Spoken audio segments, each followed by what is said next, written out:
No election in Batu Sapi to avoid surge of COVID-19 cases. Micro enterprises will have its capacity and competitiveness further enhanced.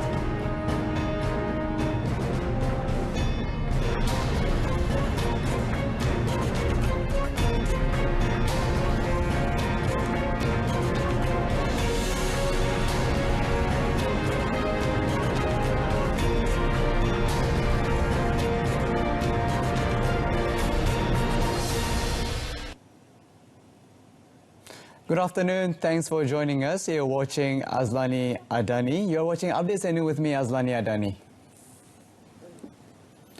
The Health Ministry reported 8 new clusters yesterday, with 3 of them detected in Sabah and 1 each in Kuala Lumpur, Putrajaya, Pulau Pinang, Sarawak and Johor.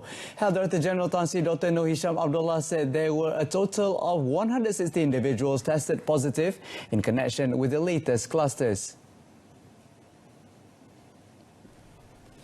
He said the Toma cluster in Sabah reported 20 positive cases so far, while the Garden cluster in Tawau revealed 11 cases. Another cluster in Sabah, dubbed the Subaru cluster, was detected in Lahad Datu district. Saringan komuniti di kawasan setempat telah mengesan sebanyak 87 lagi kes positif COVID-19 dalam kluster ini. Kes-kes tersebut telah dimasukkan ke pusat kuarantin dan rawatan COVID-19 berisiko rendah di Sepaga. As for the other new clusters, Tan Sri Dr. Noor Hisham said they are the Putra 18 cluster in Putrajaya, Murni cluster in Kuala Lumpur, Seri Pasir cluster in Pulau Pinang, Besi Demak cluster in Sarawak, as well as Parit Kasan cluster in Johor.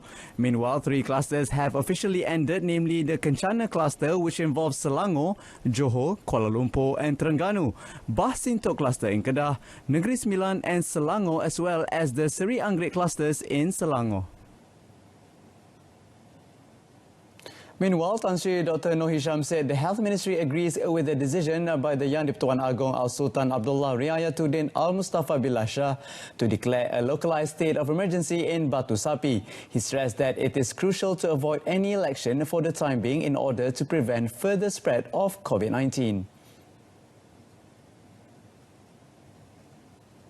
Memang Kementerian Kesihatan daripada awal lagi kalau amat bimbang kalau ada pilihan raya yang sama ada PRK, PRN ataupun PRU. Jadi syor Kementerian Kesihatan dari dulu lagi kalau boleh elakkan pilihan raya. Jadi inilah pendapat daripada Kementerian Kesihatan dan juga selepas PRN Sabah contohnya kita lihat peningkatan kes dan juga isu-isu yang timbul, jadi meningkatkan lagi usaha kita untuk membendung penularan COVID-19. Jadi kalau boleh, amat penting ialah untuk kita mencegah daripada satu lagi pilihan raya supaya kita dapat mencegah penularan COVID-19 dalam negara kita. The Election Commission had initially set 5 December as polling day for the Batu Sapi parliamentary seat by-election. However, Al-Sultan Abdullah yesterday made a proclamation of emergency for the Batu Sapi parliamentary constituency, in effect cancelling the by-election for the seat. Prime Minister Tan Sri Muhyiddin Yassin has clarified that the Cabinet Ministers welcomed the declaration of emergency in Batu Sapi, which subsequently cancelled the by-election for the federal constituency. He stressed that the country should take the third wave of COVID-19 infection caused by the Sabah state election as a lesson and prioritise the health and safety aspects of the rakyat.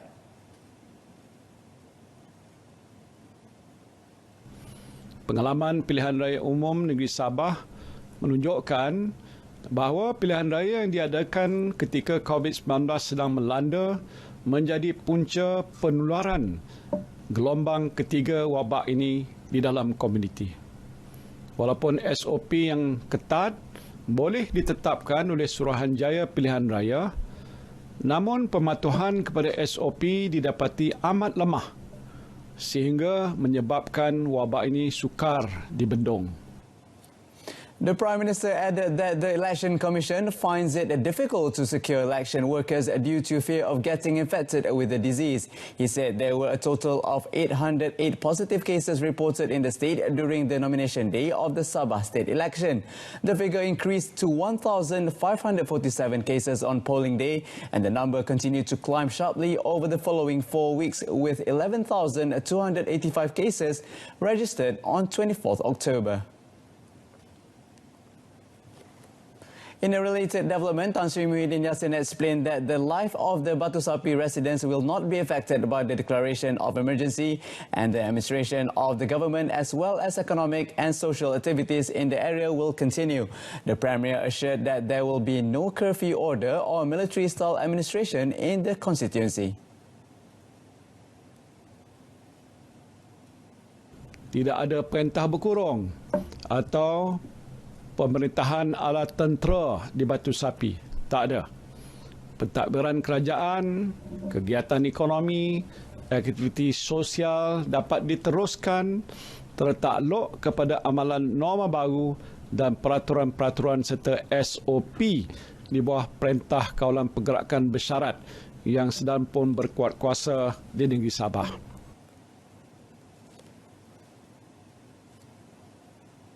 As majority of states in the country are under the conditional movement control order set to curb the spread of COVID-19, some members of the public raised their concerns over the nation's border control. This is following the arrest of more than 20 immigration officers and personnel in connection with the syndicate that had misused entry and exit stamps at the country's main borders. However, according to Senior Minister for Security Datuk Seri Ismail Sabri Yaakob, there is tight control at all borders through the implementation of banteng to prevent the entry of illegal immigrants, especially during the current pandemic situation. Don't worry, rakyat tak perlu bimbang. Kawalan sempadan kita sama ada legal atau illegal tetap dikawal dengan rapi oleh pihak berkuasa, terutamanya Jabatan Immigration ini, dan juga kalau di Ops Benteng oleh National Task Force yang diketuai oleh ATM, Angkatan Tentera Malaysia. The senior minister explained that the syndicate was crippled when the Malaysian Anti-Corruption Commission (MACC) detained 46 individuals, including 27 immigration officers, in a large-scale operation on Monday. The special sting operation was carried out in collaboration with the Immigration Department through intelligence gathering and monitoring at the country's entry and exit points, especially at the Kuala Lumpur International Airport (KLIA), KLIA 2, and the Sultan Ismail Building in Johor Bahru. UEM Agenta Berhad subsidiary in its healthcare support division is offering the convenience of drive-through and on-site COVID-19 screening, which have been approved by the Health Ministry. Its Chief Executive Officer Shahrunizam Samsudin said businesses and individuals are given the option of two types of screening procedures, namely the rapid test kit, RTK, which is done on blood samples to detect the presence of antibodies to the coronavirus, and polymerase chain reaction PCR test, the Health Ministry's gold standard for COVID-19 screenings. Explaining further in a statement released, he said the RTK screening will return result within 45 minutes, while the PCR test result will take up to 48 hours. Shahrunizam added that the drive-through service is available from 9 a.m. until 4 p.m. and is open every day except for Sunday. He said the company is taking the opportunity to extend its COVID-19 offerings to include the testing given the recent escalation in the positive cases in the Klang Valley. Entrepreneur Development and Cooperative Ministry will further enhance the capacity and competitiveness among micro-enterprises so as to ensure that they are able to face the challenges brought about by the COVID-19 pandemic. Its Minister Datuk Sri Dr. Wan Junaidi Tengku Jaafar said the efforts to track down and assist the respective group will be strengthened next year, apart from making sure that their businesses are properly registered.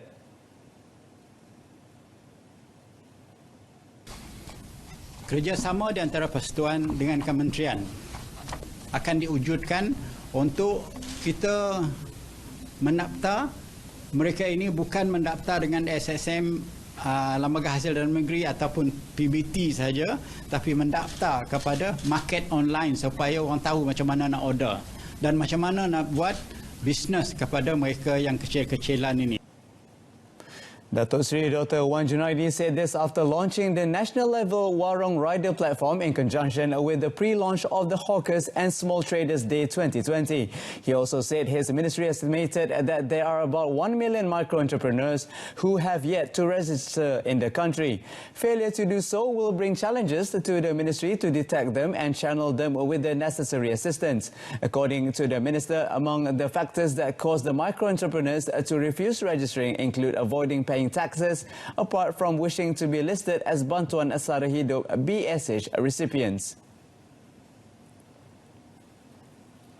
Meanwhile, the Entrepreneur Development and Cooperative Ministry also introduced the Micro Connector program, which finances a part of the cost for the B40 youth participating in the Warung Rider online delivery service platform. Datuk Seri Dr. Wan Junaidi said the riders will be supplied with a startup kit consisting of delivery bags and uniforms worth RM250, whereby 70% of the cost is funded by SME Corporation. Since the implementation of the Movement Control Order in March, SME Corp has allocated about RM875,000 to 5,000 delivery riders through the Micro Connector program. Furthermore, the National Entrepreneur Group Economic Fund Tekun Nasional has also offered to finance for the motorcycle purchase and repairs. On the number of sports to be contested in the 31st SEA Games in Vietnam next year will be announced tomorrow. Olympic Council of Malaysia OCM President Tan Sri Muhammad Norza Zakaria said the SEA Games Federation CGF will be hold its meeting today and tomorrow to determine several matters, including the number of sports to be contested in the biennial games. Elaborating further on the matter, Tan Sri Muhammad Norza said that the three CGF subcommittees, namely the Sports and Rules Committee, the Medical Committee and the Sports and Women's Committee, will convene today, followed by the CGF Council members meeting tomorrow. Tan Sri Muhammad Norza, however, stressed that the CGF is expected to only agree to a small addition in the number of sports, as several other ASEAN countries have also sent appeals to increase the number of sports based on their strength. OCM previously appealed to the CGF to list an additional 11 types of sports, namely indoor hockey, netball, sailing, tamping bowling, squash, lawn bowls, cricket, seven-a-side rugby, skateboarding, floorball and sambo, a traditional Soviet combat sport. Last July, CGF agreed to list 36 types of sports involving 450 events at the 2021 SEA Games scheduled to take place from 21st November to 2nd December, compared to 56 types of sports involving 530 events contested at the 2019 SEA Games in the Philippines. 26-year-old Malaysian tower running athlete Soh Wai Cheng has completed his attempt to break the current Guinness World Record for the greatest vertical height stair climbing in 1 hour. Soh, who is Asia's #1 tower running athlete, completed his run at 10 p.m. at the Four Seasons Hotel in Kuala Lumpur by clocking in a cumulated vertical running distance of 1.295 kilometers. However, the result of Soh's attempt is currently being studied by Guinness World Records officials, who explained through a video call that it might take up to 2 days for the official results to be out. Speaking to the media after the run, Soh said that he was somewhat happy for clicking in a good time. My dream is to enjoy the process of getting better and better, and I want to inspire all the Malaysia athletes and all the youth and everybody to be the best version of themselves. I want to inspire them. That's my goal. I want to bring tower running sport into Olympic eventually. Thank you. The current world record is held by David Robles Tapia of Spain, who clocked in a distance of 1.227 kilometers in an hour. Here's today's edition of Updates at Noon. In our top story, no election in Batu Sapi to avoid surge of COVID-19 cases. Tune in to News at 10 on saluran Berita RTM on My Free Views channel 123. You can also stream the news by surfing RTM's MyClick. Thank you. I'm Azlan Yadani. Have a pleasant day. Goodbye for now.